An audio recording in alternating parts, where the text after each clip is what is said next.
The type of medicine that I get to practice every day, whether it be an individual patient-related consult or the involvement in some community-wide kind of health initiative. It's pretty much what I always dreamed practicing medicine would be like. Medication and medical services don't get distributed throughout the island. The tourist area is on the west side, and that's kind of where all of the aid money and nonprofit money that comes here kind of gets funneled to, which is why we work east, which is the direction we're going in. So kind of as you go east along the island, the tourist spots get less and less, and then the tourist money get less and less. We're on our way to Roatan Hospital. The patient with a large bladder stone that we've arranged for the surgery to be done on. So he's been in the hospital since last night. He's got all of his tests and everything done. People here spend their lives, well, like everywhere else in the world, pretty much chronically dehydrated. That may be one reason there's so many kidney stones and bladder stones. You know, the people are a lot more dehydrated. We're just about to get to the hospital in Coxon Hole. We gotta find parking, and we should be in time, you know, to just check in with William and see how he's doing before the surgery.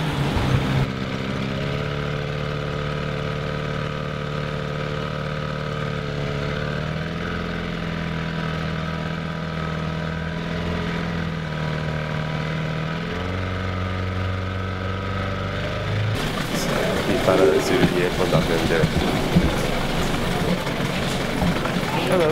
Not bad, not bad.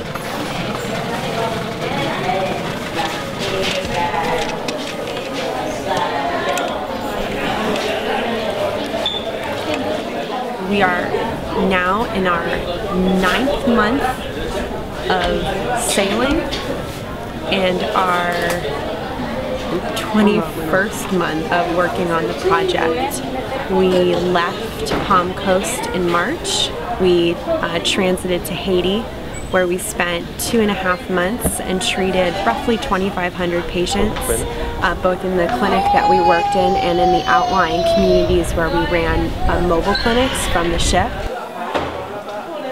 From Haiti, we did a quick stop in Jamaica to hide from some nasty weather, and then transited to Roatan Island off of the coast of Honduras.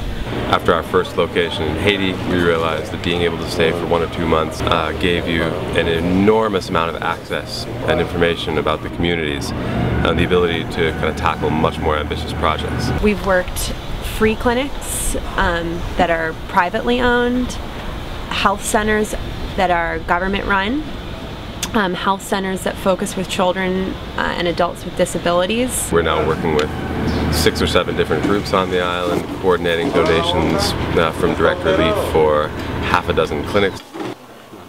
Oh.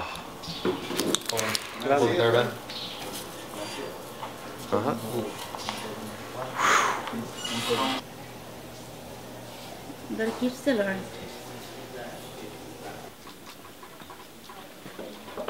All the way to the east side of the island, where we've been running our own clinic for about 2.5 months.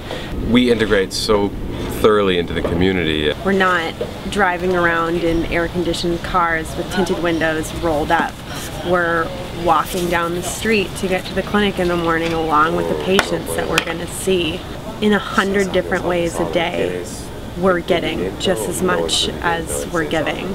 From like a beautiful bunch of plantains that someone brings, or for me, you know, women invite me into their home and they teach me how to cook. Since the economy where we are working kind of operates heavily on that kind of trade and barter for goods and services subjective value scale, when we come in, we're not charging for what we're doing. We're looking for any opportunities to create value, which in our terms means, you know, improved health outcomes, you know, and improved health in the population. It's much more personal.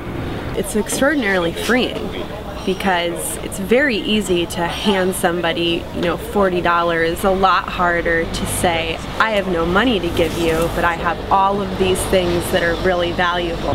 Through the intelligence that we gather in the community, we're able to leverage the affinities that we see to co-create value for that community.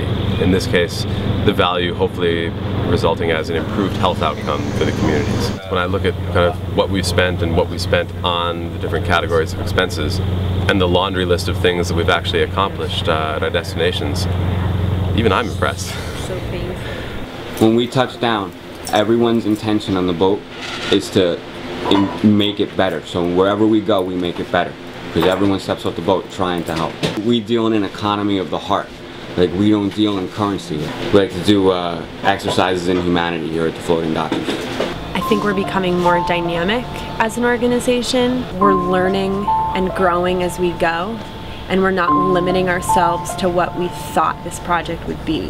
We're allowing it to organically grow where it takes us. So when opportunities have presented themselves to us, we're absorbing that and we're taking it in and we're learning from it and we're learning from people that we've met. I think that every place we go, every new clinic we work in, we're maturing and we're becoming more sure of who we are and why it is that we're here. Right out into that. So the bladder never gets full. We're out here with our 76-foot boat. We've treated thousands of people. We've been in Haiti, we've been in Honduras, we're going back to Haiti.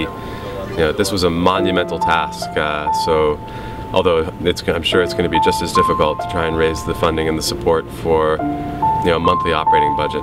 If we can do that, there's going to be almost no limit to what we'll be able to accomplish.